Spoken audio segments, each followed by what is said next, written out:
মুসলমান গনে ছেলেমেয়েরা বাড়া তরুণেরা এই যুবকেরা হে নবী পাকের প্রেমিকেরা কিতাবের মধ্যে পাওয়া যায় আপনার আমার পিরানে পিদাস থেকে গৌসুলে আজম হযরত বড় পীর রহমাতুল্লাহ আলাইহি হুজুরকে আল্লাহ কি মাকাম দান করেছে এমন সময় দেখতে পাওয়া যায় এক তারিখে হুজুর আমার রাস্তা দিয়ে হেঁটে হেঁটে যাচ্ছে এমন সময় দেখা যায় দুখানা গাবি হুজুরের পিছনে পিছনে হেঁটে হেঁটে যাচ্ছে अपना मापी पिराने पिदास থেকে গৌসুলে আজম হযরত বড় পীর রহমাতুল্লাহ আলাইহি হুজুর আমার সাইড ছেড়ে দিলে গাবিখানা সামনে এগিয়ে যাবে কিন্তু তারা এগিয়ে যায় না আবারও হুজুর তাদেরকে রাস্তা ছেড়ে দেয় তারা এগিয়ে যেতে লাগে না এই যুবকেরা কিতাবের মধ্যে পাওয়া যায় আপনা আমার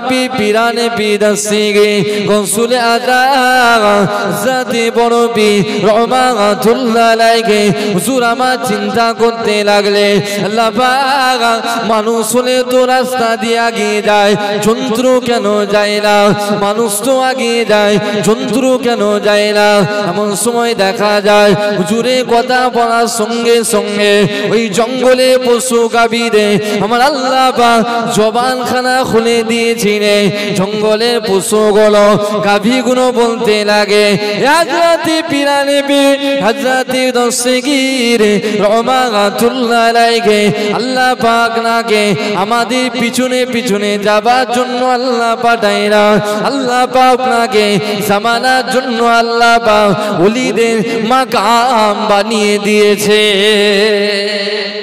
বলা যাবে না সুবহানাল্লাহ আল্লাহ ওলিদের মাকাম দিয়েছে হুজুর আপনি আমাদের পিছনে নয় আপনি আমাদের আগিয়ে যাবেন আপনি আগিয়ে যাবেন আপনার পিছনে আমরা যাব জোরে বলুন সুবহানাল্লাহ সে হযরত পিরানে পিদাস থেকে কি মাকাম আল্লাহ দান করেছে হুজুর জন্মগ্রহণ করবে যে দিনটায় জন্মগ্রহণ করবে সেই দিনটা হচ্ছে আরবি শাবান মাসের 29 তারিখ আরবি শাবান মাসে 29 তারিখ আমরা কি দেখি আকাশে চাঁদ দেখি কেন রাসূল বলেছে তোমরা চাঁদ দেখে রোজা রাখো এবং চাঁদ দেখে তোমরা ঈদ উদযাপন করো কথা ঠিক না শাবান মাসে 29 তারিখে আমরা চাঁদ দেখি বরফি আব্দুল কাদের জিলানী রহমাতুল্লাহ আলাইহি যেই রাতে জন্মগ্রহণ করেছিলেন সেই রাতটি ছিল শাবান মাসে 29 তারিখ কিতাবে এসেছে হুজুরের আব্বাজান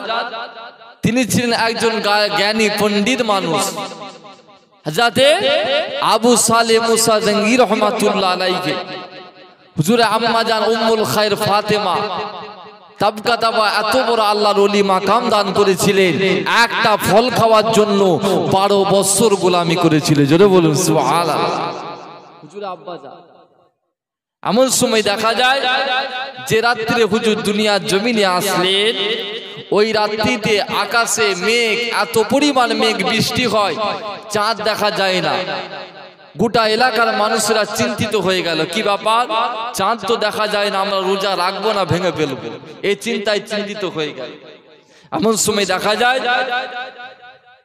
এলাকার মানুষরা এসে ঘিরে ফেলেছে হুজুর আপনি আলেম মানুষ পণ্ডিত মানুষ জ্ঞানী মানুষ আপনি আমাদেরকে ফতোয়া দেন কি করব আমরা চাঁদ দেখতে পাই না রোজা রাখবো না ভেঙে ফেলবো এমন সময় হুজুর কি করলে বড় চিন্তিত হয়ে গেলেন বড় চিন্তিত মনে বলে আমিও তো ঠিক কনফিউজ হয়ে আছি কি করব রোজা রাখবো না ভেঙে ফেলবো এই চিন্তায় আমিও চিন্তিত হয়ে রয়েছি তবে আমার বাড়িতে আমার স্ত্রী আছে আমি আমার স্ত্রীকে একটু জিজ্ঞাসা করে আসি তার সঙ্গে আলোচনা করে আসি হুজুর আমার বাড়িতে গেলে আমার বিবি এলাকার মানুষরা ঘিরে ধরেছে কি করব রোজা রাখবে না রোজা ভঙ্গ করে ফেলবে চাঁদ তো দেখা যায় না কি করব আমার স্ত্রী আপনি আমাকে একটুখানি পরামর্শ দেন মুসলমান ঘরে ছেলেমেয়েরা বাড়া তরুণেরা হে যুবকেরা হে নবী পাকের প্রেমিকেরা কিতাবের মধ্যে পাওয়া যায় আপনার আমার পিরানে পিদাস থেকে গৌসুলে আজম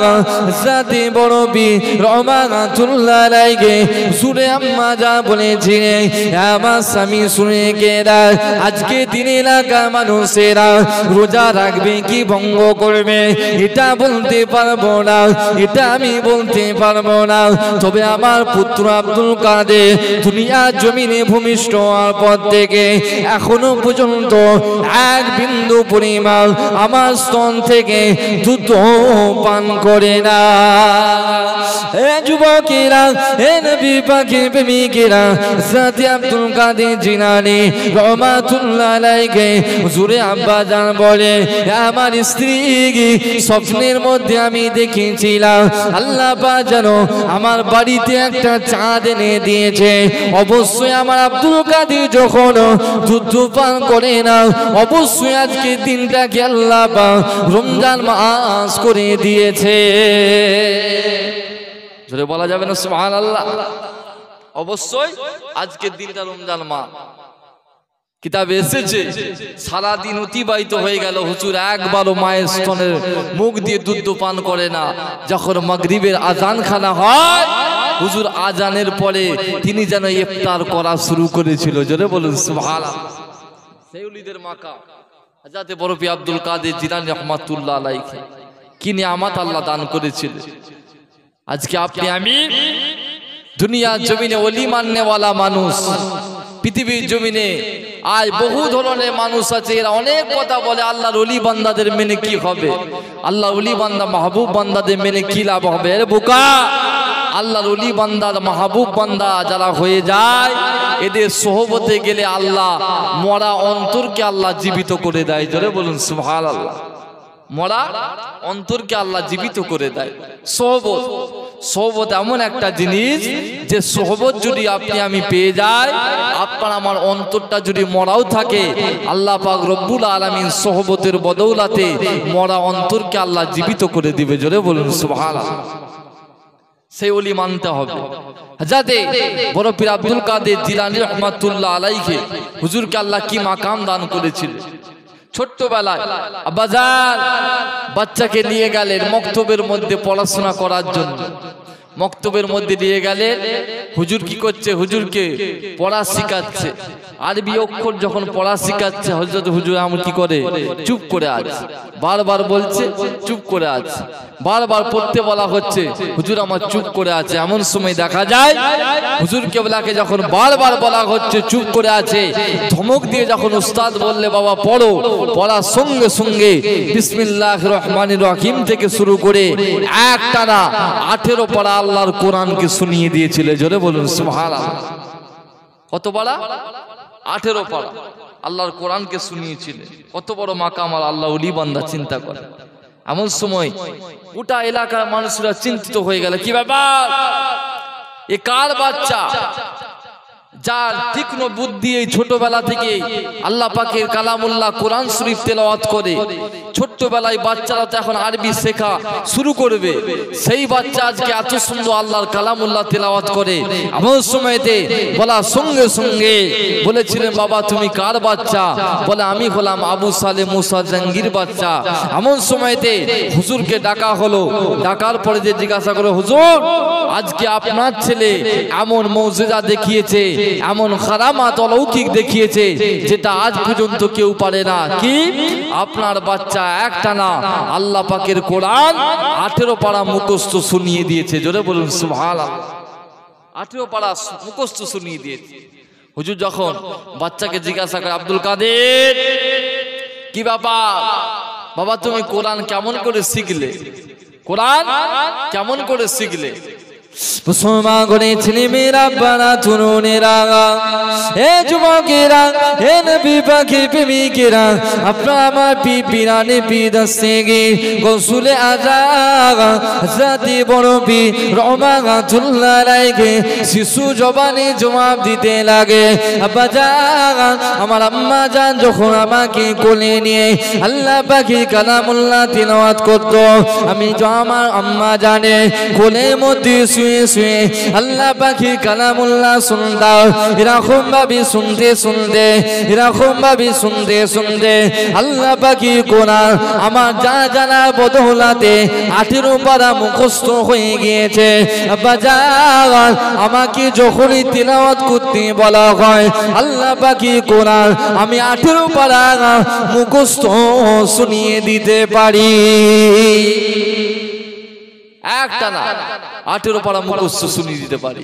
বাজার এটা আমার কেমন করে আম্মা জানের শুনে শুনে তেলাওয়াত শুনে শুনে আমি আব্দুল কাদের এটা মুখস্থ করে ফেলেছি। জোরে বলুন সুবহানাল্লাহ। ওলিদের মাকাম, ওলিদের বাদশা হযরত আব্দুল কাদের জিলানী রাহমাতুল্লাহ আলাইহি এমনি হয়ে যায়নি বাপ, নবীর খাঁটি উম্মত হয়েছিল, রসুলের দিওয়ানা হয়েছিল। আজ নবী দিবসের মাহফিলে বসেছি, যে নবী দিবসের মাহফিলে বসলে আল্লাহ পাক রব্বুল আলামিন আপনার আমার বাড়ি থেকে সমস্ত বালা মুসিবতগুলোকে আমার আল্লাহ সরিয়ে দিয়ে থাকে। আল্লাহ পাক রব্বুল আলামিন আপনার আমার বাড়িতে রহমত নাজিল করতে থাকে। জোরে বলুন সুবহানাল্লাহ। সেই মাসে আপনি আমি বসেছি, চিন্তা করে দেখে যে নবী আসার জন্য গোটা মক্কার জমিনটা যখন জাহেলিয়াতের মধ্যে লিপ্ত ছিল, সেই সময় গোটা পৃথিবীটাকে মুক্ত করার জন্য, গোটা পৃথিবী থেকে শান্তি করার জন্য আল্লাহ পাক রব্বুল আলামিন 12 রবিউল আউয়াল 570 খ্রিস্টাব্দে আমিনার লালকে আল্লাহ পাক মক্কার জমিনে পাঠিয়েছিল। জোরে বলুন সুবহানাল্লাহ। কি করে? আল্লাহ পাক রাহমাতাল লিল আলামিন করে গোটা পৃথিবীর জমিনে যা কিছু আছে সবে রহমত করে আল্লাহ তোমার আমার নবীকে পৃথিবীর জমিনে পাঠিয়েছিল। জোরে বলুন সুবহানাল্লাহ। তাহলে সেই নবীর মাহফিলে বসেছি, গুরুত্ব বুঝতে হবে আমার বাপ ভাইরা। আজ দুনিয়াতে আপনি আমি নিজেদেরকে নবীর উম্মত বলে দাবি করি, রাসূলের উম্মত বলে দাবি করি। উম্মত হলে হতে হবে না, উম্মতের মতো উম্মত হতে হবে। যারা নবীর গোলাম হয়েছে, নবী পাকের গোলামি যারা করেছে, তাদের মতো গোলাম আপনাকে আমাকে হতে হবে। তবেই আপনি আমি রাসূলের উম্মত বলে নিজেদিকে বলতে পারবো আমার বাপ ভাইরা। তাই এই মাহফিলে বসেছি নবীর উম্মত আপনি আমি হয়েছি। রাসূল যেটা বলে গেছে সেটা আপনাকে আমাকে করে যেতে হবে, তবেই হবে আপনি আমি রাসূলের উম্মত। কথা ঠিক না বেটি? যেটা বলে কথা ঠিক না বেটি? তাই রাসূলের উম্মত হতে গেলে নবী পাক যেটা আপনাকে আমাকে নিষেধ করেছে সেটা ছেড়ে দিতে হবে, রাসূল যেটা আদেশ করেছে সেটা গ্রহণ করতে হবে, তবেই আপনি আমি হব রাসূলের খাঁটি উম্মত। কথা ঠিক না বেটি? তাই তো নাকি? তাহলে রাসূলের উম্মত হয়ে আপনি আমি এই জায়গায় বসেছি। আহারে কোন নবী রাহমাতাল লিল আলামিন, যে নবী तमाम জীবন নিজের জন্য কাঁদলেন না, तमाम জীবন নিজের জন্য চিন্তা করলেন না, নবী আমার तमाम জীবন উম্মতি উম্মতি বলে কাঁদলেন। জোরে বলুন সুবহানাল্লাহ। কাদের জন্য কাঁদলেন? নবী উম্মতদের জন্য কাঁদলেন।